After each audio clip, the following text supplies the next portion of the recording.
자, 오늘 제목이 뭔가요? 샬롬. 예, 샬롬. 네, 서로 인사 나눌까요? 샬롬. 예, 발음을 잘 하셔야 됩니다. 예. 자, 이 샬롬이 무슨 뜻이죠? 평화, 평화죠. 하나님의 평화. 이 평화의 인사를 나눴는데요. 오늘 말씀을 통해서 하나님이 주시는 그 평화, 오늘 본문에 나오는 그 평화가 이 샬롬인데, 그 샬롬을 우리가 풍성히 누릴 수 있기를 간절히 바랍니다. 자, 우선 오늘 본문에 있기까지, 오늘 본문의 말씀이 오늘 아침 메시지에 해당하는 본문입니다. 이제까지 쭉 이사야서를 본문 말씀을 봐왔는데요. 이사야서는 대략 이제 세 단락으로 구분을 할 수 있겠습니다. 더 세분화할 수도 있겠습니다만, 이제 39장까지는 이제 이스라엘과 예루살렘에 대한 그 하나님의 심판의 이야기가 담겨 있죠. 이제 유다 왕국이 무너지고 바벨론 포로로 끌려가고, 그러한 이제 아주 비극적인 그러한 모습, 하나님의 어떤 징계, 심판의 의미가 담겨 있습니다. 그 대표적으로 시편 가운데 137편이 이 바벨론 그 포로 상황 가운데 있는 백성들의 탄원을 담고 있어요. 이 시편 137편이 여러분 윗연배 분들은 뭐 대부분 다 아시리라고 생각이 되는데, 그 보니 엠의 노래 By the Rivers of Babylon이라는 그 노래, 그 팝송이 있죠. 그게 무슨 댄스곡처럼 이렇게 인식이 되지만 그 가사 내용은 이 시편 137편 근거하고 있습니다. 그 1, 2, 3절만 제가 읽어드리면 이렇습니다. 우리가 바벨론의 강변 곳곳에 앉아서 시온을 생각하면서 울었다. 그 강변 버드나무 가지에 우리의 수금을 걸어두었더니 우리를 사로잡아온 자들이 거기에서 우리에게 노래를 청하고 우리를 짓밟아 끌고 온 자들이 저희들 흥을 돋우어 주기를 요구하며 시온의 노래 한 가락을 저희들을 위해 불러보라고 하는구나. 예, 지금 바벨론에 의해서 포로로 끌려왔잖아요. 그런데 이 바벨론 사람들이 말하자면 고향의 노래를 불러봐라, 흥을 돋구어봐라 이러는 거예요. 우리로 말하면 일제치하에 뭐 이렇게 끌려갔다든지 했는데, 일제 말하자면 사람들이 그렇게 이제 요구하는 거죠. 고향의 노래를 불러봐라. 누구 때문에 지금 끌려왔는데, 그렇게 희롱을 당하는. 그래서 탄식하는 그러한 노래죠. 자, 그러한 내용이 이제 그러한 배경이 이사야 1장부터 40장까지 분위기입니다.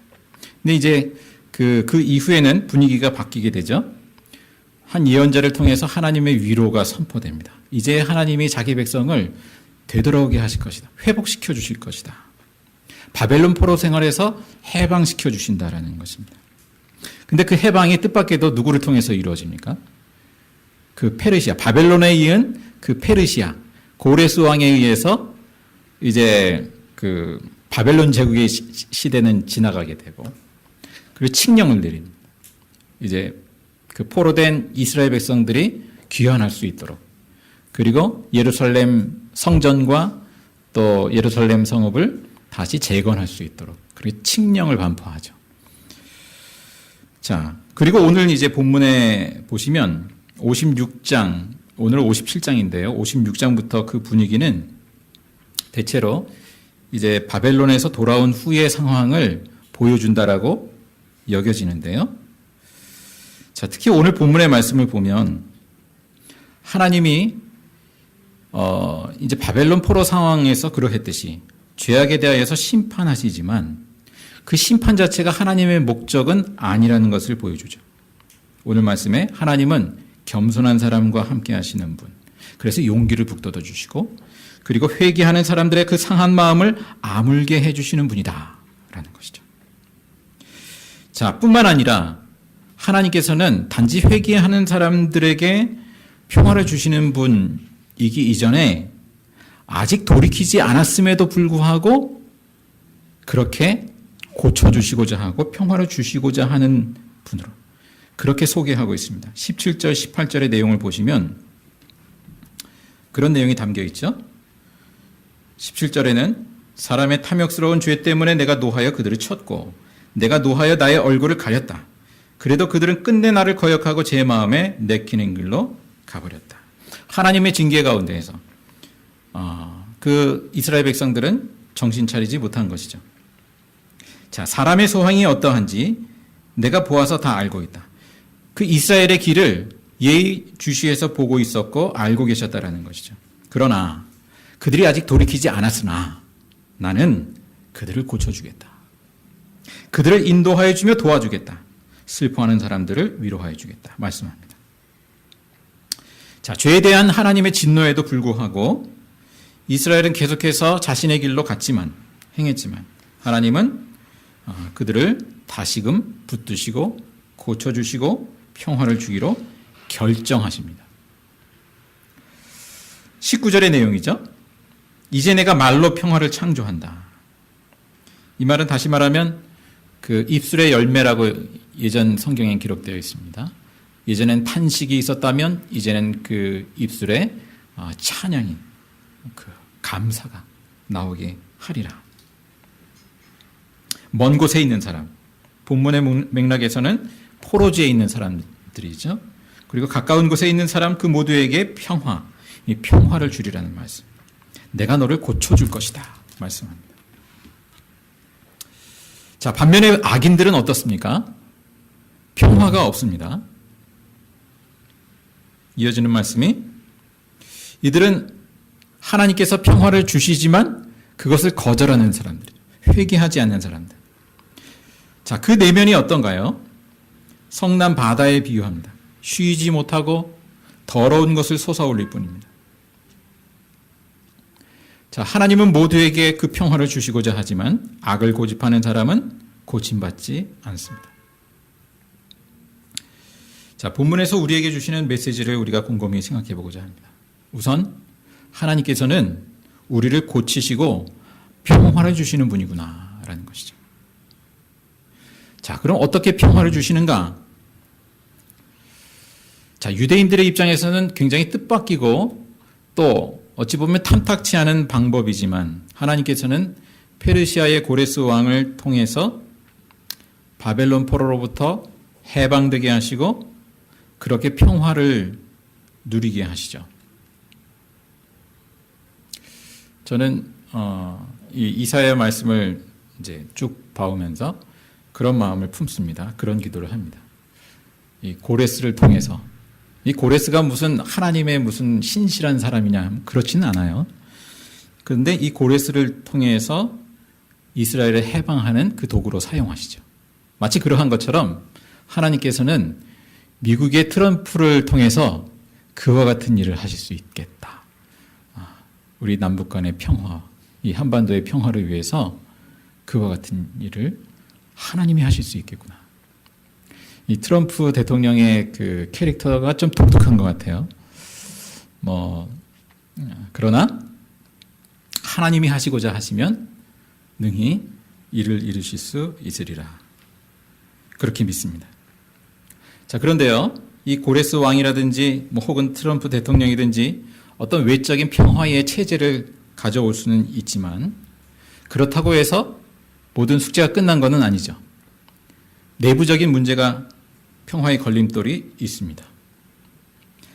오늘 말씀에 바로 이어지는 58장의 내용이 무엇인지를 보십시오.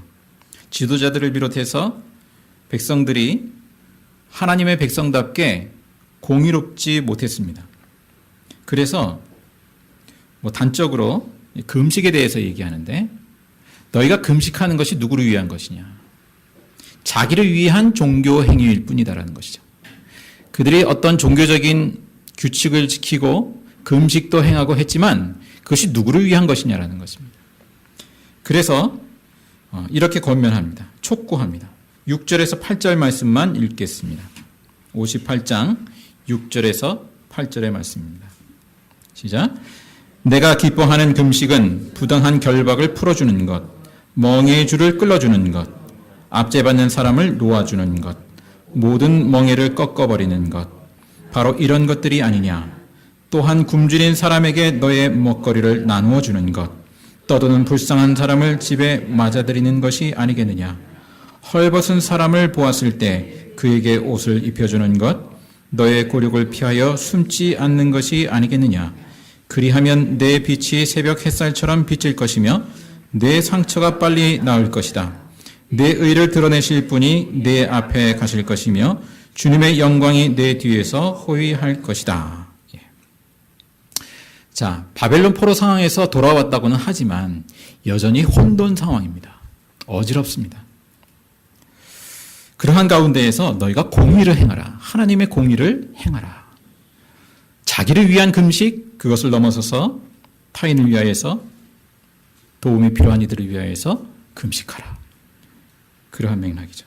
자, 이렇게 하나님께서는 자, 고레스를 통해서 어떤 정치적인 평화, 자유를 가져오게 하시고, 그리고 내부적으로는 공의를 행함으로 이스라엘 공동체가 그 평화를 또 이루어가게 하십니다. 자, 그런데 이 이사야서에서 보면 그러한 고레스를 통한 접근, 또 이스라엘 내부적으로 백성들이 취해야 할 그러한 하나님의 공의, 이러한 것뿐 아니라 이것만으로 완결되지 않는 무언가를 제시해 줍니다. 바로 종, 하나님의 종, 여호와의 종이라고 일컬어지는 인물을 제시합니다. 이사야서의 총 4군데의 본문이 그 여호와의 종, 하나님의 종에 대해서 소개하고 있습니다. 그 중에 한 본문을 우리가 함께 읽겠습니다. 우리가 잘 아는 본문인데요. 53장 4절에서 6절입니다. 53장 4절에서 6절. 시작. 그는 실로 우리가 받아야 할 고통을 대신 받